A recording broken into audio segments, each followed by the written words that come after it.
në veçanti, stacioni kryesor mbase në kuadër të ambicjeve për BRICS-in, të fuqive revizioniste të botës është Irani prej kohësh tashmë dhe në këtë pikpamje vendosmëria amerikane natyrisht që nuk është në interesin e Rusisë dhe nuk është në interesin e Kinës.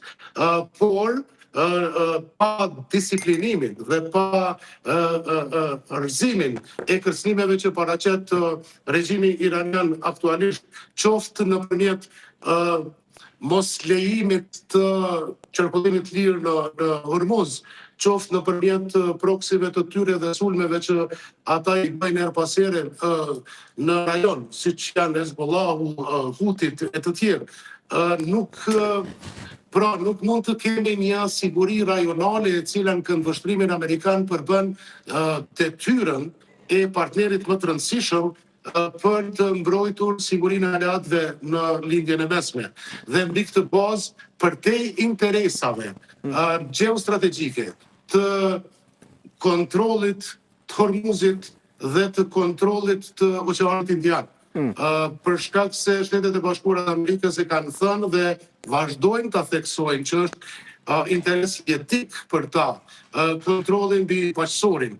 Dhe mbi këtë bazë duhet ta kuptojmë rolin e SBA-ve si rol i cili jo vetëm që angazhohet për të mbrojtur interesat e saj në kuptim të leadershipit botror, por edhe të neutralizoj ose parandaloj ajo që njihet si deterrence, ta parandaloj rrezikun që vjen nga poshti ruso-kinez me stacionin kryesor të këtij rajoni që është Irani. Dhe ky për vlerësimin tim është shpjegimi i situatës që lidhet me intensitetin e konfliktit në Iran, i cili normalisht me tërheqjen e mbrëmshme ka shkaktuar një moment relaksimi, mirë po brenda 2 javësh unë mendoj që ndonë se sinjalet janë pozitive, pra kemi një lëvizje minimale tani në ngushticën e Hormuzit atje, por në qoftë se do të vazhdoj me metodat e veta regjimi iranian atje, siç ishte ajo me gardën e njerëzve të gjallë, mburojën e trupave me njerëz në infrastrukturën kritike, atëherë ky 2 javësh do të jetë shumë kritik.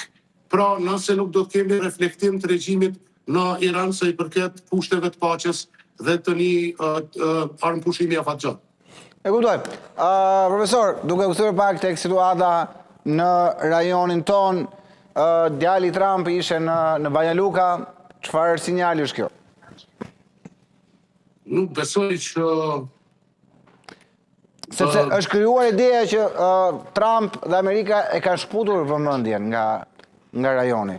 Nuk ka ambasador në Shqipëri, nuk ka ambasador në Kosovë, mos gaboj, nuk ka ambasador në Maqedoninë e Veriut, nuk e di jam i saktë apo jo në këtë pikë. Ma konfirmoni ajo? Kjo që thoni ju është vërtet, por nuk do ta quaj atë rreqet vëmendjes, është ndryshim i qasjes presidentit Trump. Që ne nuk na intereson kjo, apo jo? Në politikën e vet jashtme. Ne sa intereson kjo. Të dhënat thimin nuk flasin për një tërheqje të vëmendjes amerikane nga rajoni. Nëse i referohemi ligjit për sigurinë kombëtare, nëse i referohemi sanksioneve ndaj kompanisë naftës NIS në Serbi, nëse i referohemi riafirmimit vazhdueshëm të përpjekjeve amerikane që të frenojnë në mënyrë të sigurt depërtimin ose influencën ruse në Ballkan, atëherë unë nuk do ta quaj atë rreqje të vëmendjes amerikane nga Ballkani. Përkundrazi, mendoj që në presidentin Trump kemi pas hapa konkret, të cilët e manifestojnë vendosmërinë e Shteteve të Bashkuara të Amerikës për paqe, gjithnjë nëse i referohemi doktrinës së Trump, paqe nëpërmjet forcës, pra nëpërmjet detyrimit.